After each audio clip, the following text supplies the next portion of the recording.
Now, another way of creating media obviously is with a camera, whether that is your web camera or your mobile device or an actual camera or video recorder. Uh, there are a series of principles that you want to try to follow as you are utilizing any one of those devices that will make the resulting photographs or video better. Now, when we talk about composition, we are referring to the frame itself plus the elements that appear within the frame. And you're going to see this theme about where you are as being the most important thing that you can change. Um, the the mistake that a lot of people make the first time out is that they will set up an initial frame and record, and then that's it. They don't try anything out. In the case of static camera shots, they take one camera shot. They don't try to take multiple shots.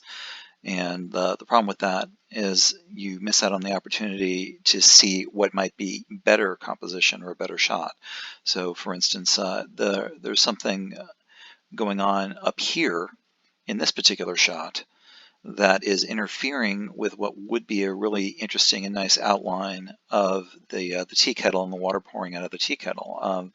The um, the fact that all of this stuff in photographs and video gets smashed down to two-dimensional space means that while that may have looked very interesting in the room where it was taken, now the lines are intersecting with the lines of what was behind it, in this case the fan.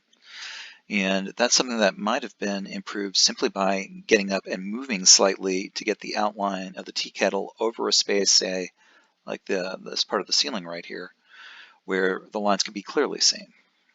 So move around to crop out undesirable elements.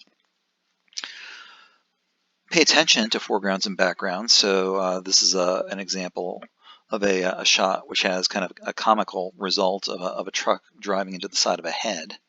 That's an example of where you'd want to retake a shot, or if you had a video going, you may want to move elements in your frame so that that was not occurring. You may sometimes want to look for opportunities to smash things down in the 3D space. This is kind of an overly simplified version here, but you can also look at real elements that are in the far distant background or foreground and frame them up so that they're in your frame and telling part of your story. So again, and we're going to repeat it again and again, the most important thing you can change is where you place the camera. All the elements in your frame tell a story. Now, you might do an interview with someone. You might have a series of people that you're talking to that you want visual images to go along with what you're presenting. This is just a quick exercise. Can you tell who this person is just by looking at this photograph? I'm going to guess that that would be difficult to do. You might guess that she's a student. You might guess that she's a faculty member. Certainly, if you're paying close attention, you might see the Valencia College lanyard that she's wearing. But there's not a lot here to tell a story, and I see so many setups do this exact framing with just a blank wall in the background. Now, take that same person and put them in context, and you give people a much better chance to take a guess at what is going on with the story. There are elements now in the background which help tell the story of who this person is. And she's a Valencia employee, happens to be a lab assistant in the digital media lab at Valencia. But that is difficult to tell from the first shot, much easier to tell from a shot like this. So think about the visuals that might help you tell your story, and don't be afraid to seek them out and get them into your frame. Again, where you put the camera is everything. There are inherent feelings and emotional impacts depending on where the camera is situated. This is an example of a low angle camera. You can tell by where you're seeing the belt line, right? The camera is at the knees of this very old photograph of me. And this was done deliberately as we were creating our first website to give this kind of a powerful, dramatic look. The tilting frame was supposed to be dynamic, but the power was supposed to come from the fact that the camera was low and looking up at someone. The camera up high looking down at someone kind of has the exact opposite effect. This can make the subject seem weaker. In this case, it makes the subject seem a little bit abstract, right? There are a lot of different ways. You might take a picture of someone watering a lawn, but it's the high angle, the subjective rather than objective viewpoint that makes this interesting. That is, if you find it interesting. So again, going back to our original image here, where we have already done a good job by putting a meaningful background to tell our story, what does the story become if we're at this angle? And there's not one right answer here. Again, this is art in a sense, so it's going to have subjective meaning. But again, in general, the high angle camera makes the subject seem weaker. If this were supposed to be a presentation about lab people not getting paid enough or being overworked, then you could make a lot of arguments for having the high angle choice of camera placement. Exact opposite, again, a low angle, trying to make the subject powerful. And although we are running back into the very first thing that we talked about, right, this probably needed a change not to have the ceiling tiles interfering with where the head was placed. Maybe this is about how awesome computer labbies are, what a good job they do at Valencia.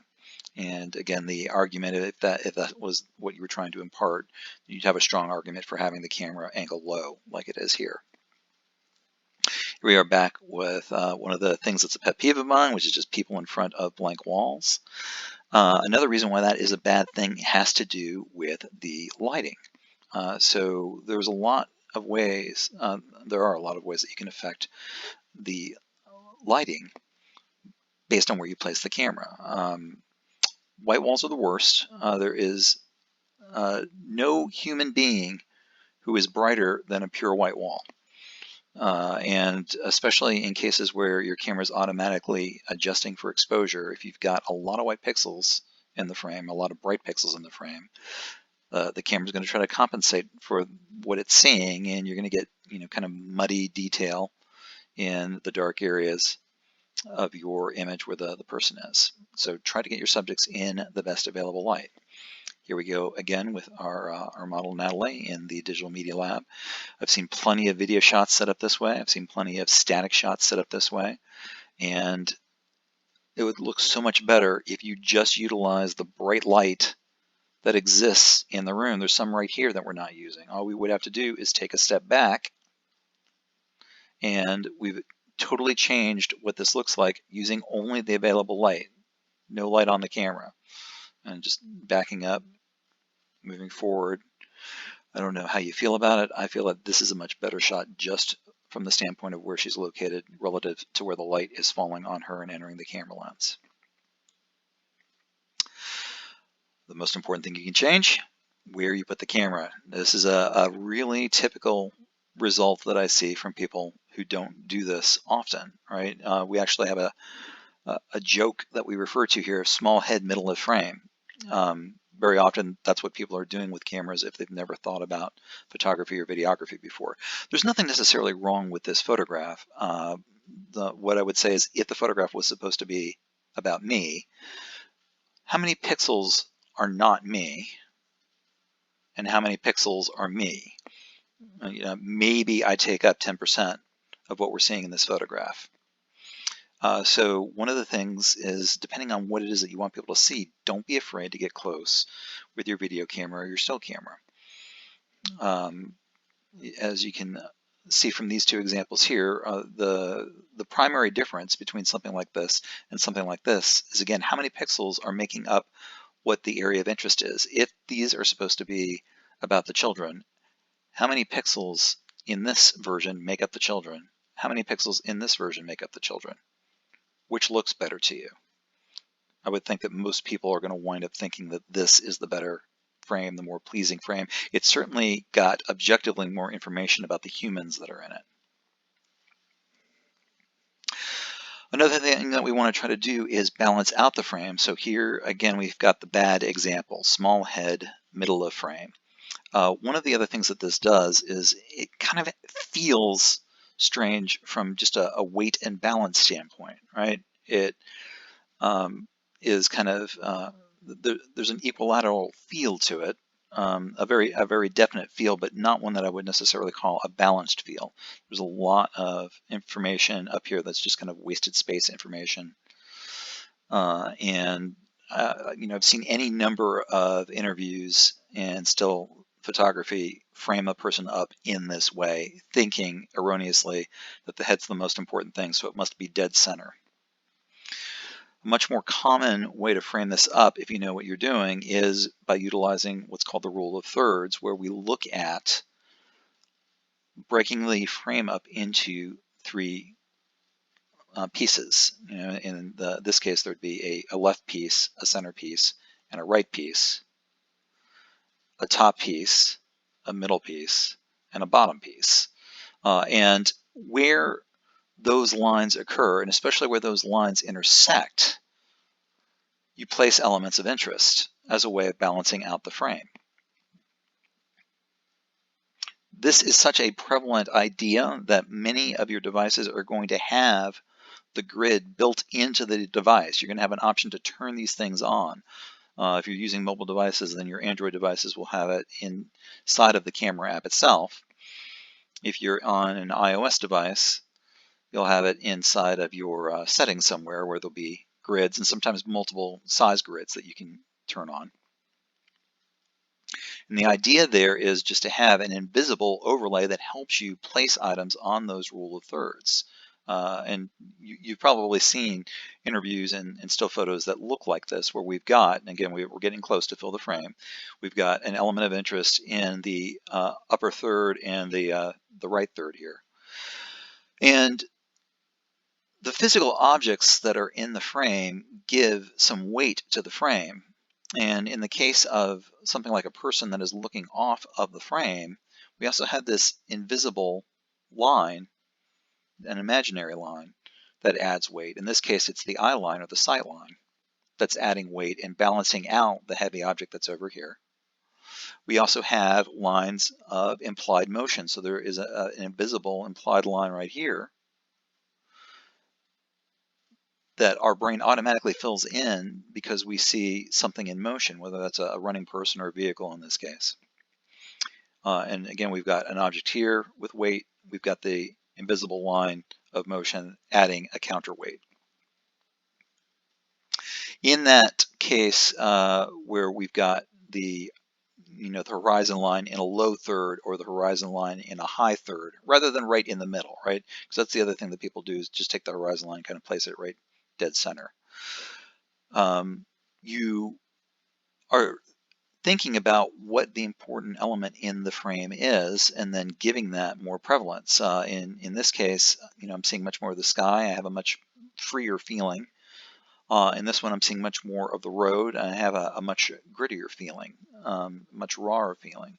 But the point is that depending on where that horizon line is placed and what you're filling the frame with, you get a different feeling. So you should think about the context of the feeling that you're going for as you are doing your composition. Rule of thirds is one of those things that you can get almost right. So this is an example pulled from a student project, right, where it's not small head, middle of frame, but it's also not quite using rule of thirds, right? Like the third over here, this would be the right third, this would be the top third, and we're just kind of missing it. I took the liberty of cropping this so you could see what it would look like if we were actually utilizing the rule of thirds. And I don't know what it feels like to you, but that second frame feels a lot more comfortable to me. It's another example of it almost right. There are a lot of things here that are doing it correctly, right? We've got a third line down here. We've got an object in the right third of the screen. It's not terrible to have an element in the middle of the screen, but we've got an element here in the person who's slightly to the left, and then we've also got the weight of the eye line going out to the left. So it's one of those things that's almost right, and through the magic of Photoshop, I just flipped this person around. If this had been the framing, that should feel a little bit more normal, a little more correct, a little more balanced. Yes? And I will back up and just say, you can utilize this. Any of you who've watched people that try to do stylistic photography or videography, Mr. Robot is a recent example. You will see people deliberately break this rule by having someone all the way over on one side of the frame looking out through the same side of the frame where they are situated as a way of unbalancing the frame and making us feel uncomfortable. Here's an example of what we would call static lines. And what we mean by that is photography frames, videography frames are typically rectangular, snap videos aside. And I'm sorry, snap glass videos aside is what I should say. The static lines are lines that repeat that top line and bottom line and the side lines. Typically, you would have something else than just the lines here, but these are just pure examples, right, of blinds and of stairs that are reinforcing the top and bottom and left and right lines and making these seem more solid, more blocky, more static. It's just a certain feeling that occurs as we repeat those lines. And very often you can break this up by having a human form in front of them or on them. One of the things that we would do, and this is another example from our website, where we deliberately tilted the camera or tilted an element in the camera to not mimic the left, right, top, bottom lines, right? These would be dynamic lines. And it should feel more lively. It should feel more energetic. This is an example of one. This is an example of one. The implied line through the center of this person's body is an example of one. None of those match the top, bottom, left, or right frames. Then obviously you have things that inherently break up the top right and the top right, bottom, and left. So this is one of our sister colleges down in Fort Pierce, IRSC, the Kite Center, with some beautiful swooping architecture, and you can see that the looping lines going through those photographs should make them feel a little bit more energetic, a little more lively.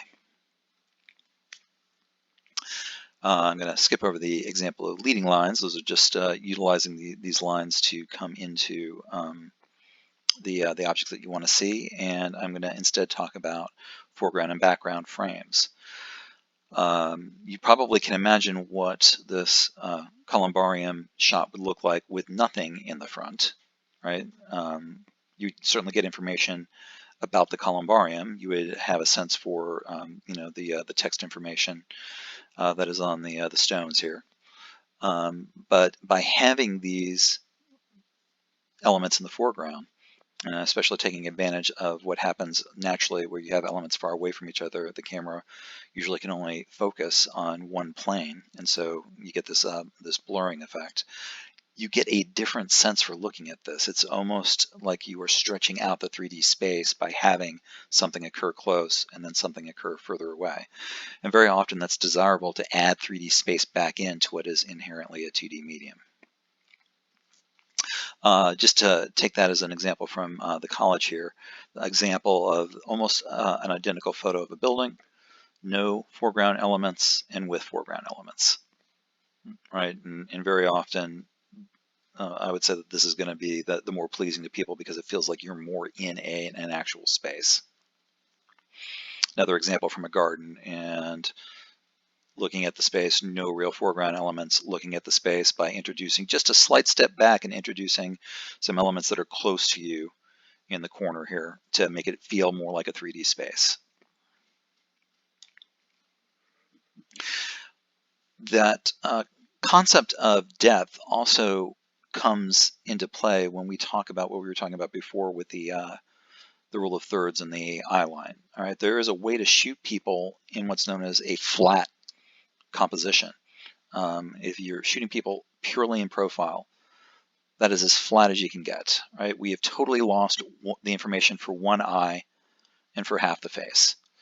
There's nothing inherently right or wrong about that, but in general, subjects that are shot this way are going to be less empathetic, we're going to have less of a connection with them.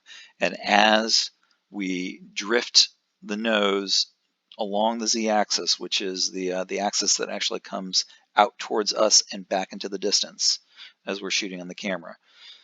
As that eye line gets closer and closer to us, we see more and more of the face, and we are more and more likely to care about the subject. Both photography and video do have the ability to take that to an extreme where the subject is looking directly at the viewer. And of course, that also changes the way that people feel, right? That changes you from a passive observer to a feeling of being observed, and that can be powerful in its own right. All the things that I've talked about so far are have nothing to do with what device you're using. All of them can be used whether or not you're utilizing the web camera on your computer or you're using, an Aeroflex film camera, or the most expensive DSLR. Everything was technique, right? We talked about not putting people in front of white walls. We talked about utilizing foreground elements in a good way. This would be a great example of bad ways of using foreground elements. Small head, middle of frame, kind of a confusing or blocking foreground element, as opposed to things that might be interesting with background and foreground elements, using good strong rule of thirds, with interesting context on the background.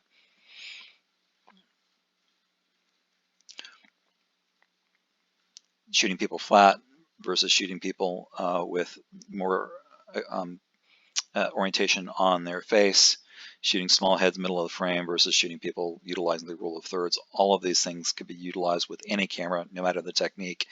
The next little bit that I'll talk about will be about some of the technical things that you can change on your cameras.